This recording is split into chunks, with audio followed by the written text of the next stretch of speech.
యేసుక్రీస్తు శిలువ మీద మరణిస్తున్నప్పుడు ఇద్దరు ఉన్నారు. ఒక దొంగ ఏం చేశాడు? దేవా నన్ను జ్ఞాపకము చేసుకో అన్నాడు.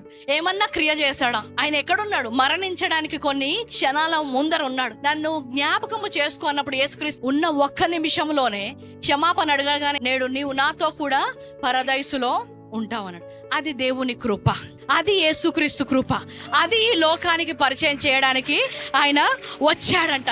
ఎంత ఘోర పాపినైనా ఆయన క్షమించగల దేవుడు. కృప అనేది ఏ మనుషుని యొద్దకు రాలేదు, ఎందుకంటే అప్పటి వరకు కూడా క్రియల ద్వారా దేవుణ్ణి చేరుకోవడానికే ప్రయత్నించారు. So religion was an attempt to reach God.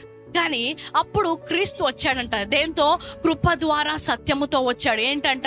ఇప్పుడు క్రైస్తవత్వం అనేది ఒక మతము కాదు, కానీ Christianity is God reaching man through grace. ప్రతి మతము కూడా నువ్వు ఇది చేయి అప్పుడు దేవుణ్ణి చేరుకుంటావు అన్నాడు. కానీ క్రీస్తు వచ్చిన తర్వాత ఇదిగో నేనే మీ దగ్గరికి వస్తున్నాను, ఇది దేవుని యొక్క కృప అన్నాడు. అందుకే అక్కడ ఉన్న వారికి అర్థం కాలేదు. ఆ రోజు యేసుక్రీస్తుని కానీ తర్వాత పౌలును కానీ అంతగా ఎందుకు వారు హింసించారు తెలుసా?